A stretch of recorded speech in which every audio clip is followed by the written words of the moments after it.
Tanim TV nekk seen chaîne YouTube bu bees ñu jagleel ko wàllum xibaar lépp lu ngeen yittewoo ci ay xibaar moo xam société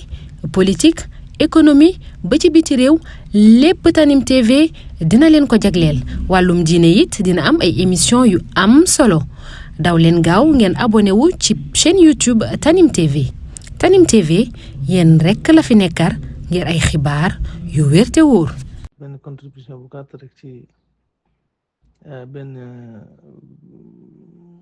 entretien bu mag gis ñu defoon ko ak Khadim Mbacke Ivan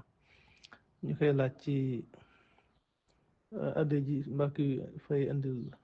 Serigne Mountakha jëriñ Mbacke Faye waa ji nag boo gisee ni muy laajee dafa mel ne xaw na jël position ba noppi ndax dafa introduction bi dafa cee wax Mbacke ñu ngi koy tudd ci affaire suuf ak yu demee noonu kon pour monde la Serigne Mountakha addi daf mel ne daal daf ko jox bal bi bëgg mu da ko passe daal pour bëgg Khadim répondre ci jëmale ko ci benn côté ñu déglu nañ seen Khadim bu baax nag Khadim ni ku ñu naw borom xam-xam bu mag a mag dir nañ ay téeram ci islam ci Sénégal ak yu demee noonu ku ne xam na ne ku xam yoonu murid la ci Sëñ Tuubaa tamit lu rafet ak la ciy wax waaw li ma déggee tontu bi dafa mel ne dafa wax tontuwaat boppam ndax dafa référé ci imam Ghazali wane ne li imam Ghazali dafa wax ne bu fekkoon nit ñi dañuy gëstu fi ñu jëlee seen alal kon jël alal dana jafe lool ndax bu fekkee kii dana naan kii fu mu ko jëlee ak kay fu mu ko jëlee fu mu ko jëlee daanaka loolu lu jafe lay doon ba daanaka loolu mënta nekk kon alal ji loolu dana jafe lool ndax lislaam dafa wax ne dañu bëgg nga rafet njortu ci nit ndax yàlla tamit nee na ana indi dana abdi bi te moom nee na tamit dafa bëgg ñu rafet njortu ci moom comme lislaam dafa bëgg nga rafet njortu ci nit nag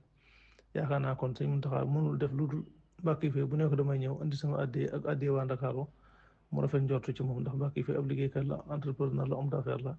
te comme Sëñ Mountakha moom yàlla charia tënk ko ne ko mu gëstu fi ñu jëlee seen alal kon bu ñëwee loolu dalal ko loolu rek la man kon loolu tontu na ba noppi kon dañoo rafet ci Mbacke Faye njort donte ñu ngi koy tudd ci affaire suuf ak am ay contentieux ci wàllu foncière ak yooyu waaye loolu tamit texte la wu ne suuf si alal dañ ko war a moytu wala dañ ko war a delloo ndax tudd na Sëñ Abdou Lahad ne xëy na Sëñ Mountakha waroon na ko waree foofu waru koo gën a gore waaye ñu tudd ko ci loolu du preuve ndax ña koy tudd est-ce que ñoom ñu jubleen est-ce que am na ay kayit yu papier yoo xamante ne day wane ne Mbacke mii moom moo tooñ te même bu fekkoon noonu la demee sax dañuy wax naan nit ki bu alalam lu fekkoon li ci ëpp dafa leewul waaye am na ci partie bu loolu bu la joxe alal li raajax ci borom xam-xam yi ñoom ne daga na nga jël ko ndax da ngay taayul ne xëy na mën naa ca leewlu la jox te alal ja partie bu ci la jox mooy waneen rafet njortu giñ digle rek kon yaakaar naa loolu moom amul lenn lu ci mën a wax mi ngi wax nag ci langage bi xaw a diplomatique di wane Sëñ Mountakha la sañ a digal moom la sañ a laabire moo tax mu wax ak moom waaye kon xam na Khadim moom daa fonk na Sëñ Tuubaa loolu ci xam-xam ak yooyu demee noonu waaye nag dafa jëloon distance ci yoonu murid ndax gisoo am na foo xamante ni fa la gënoon a féete mooy ci wàllu salafiyé yi ñoom lay défendre seen position tamit ñoom la gëm ci wàllu gis Yonent bi sallallahu alayhi wa sallam si Lamine Niass yaa na ko laaj ci loolu ndax gis Yonent bi ginnaaw yàqasa ta mën naa nekk mu ne gëmu ko kon moom nekk dun yootu na gis suuf yi donc bu nekkoon day wane day laabire Sëñ Mountakha yaa naa kilifa boo koy laabire doo ko laabire ci penc diinu nasiha ndax Sëñ Mountakha xam naa ci moom ak woyof ak bëgg yàlla ak dëddu àddina goo xamante ni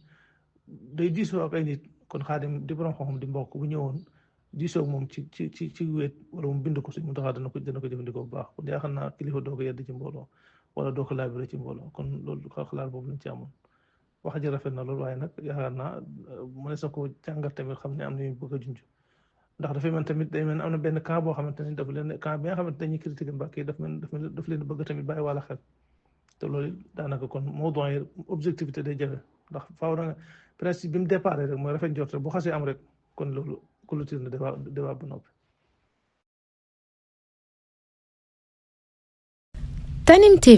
Tanim TV nekk seen chaîne YouTube bu bees ñu jagleel ko wàllum xibaar lépp lu ngeen yittewoo ci ay xibaar moo xam société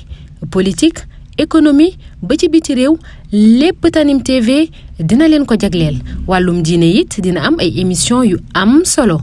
daw leen gaaw ngeen abonné wu ci chaîne YouTube Tanim TV Tanim TV yéen rekk la fi nekkar ngir ay xibaar yu wér te wóor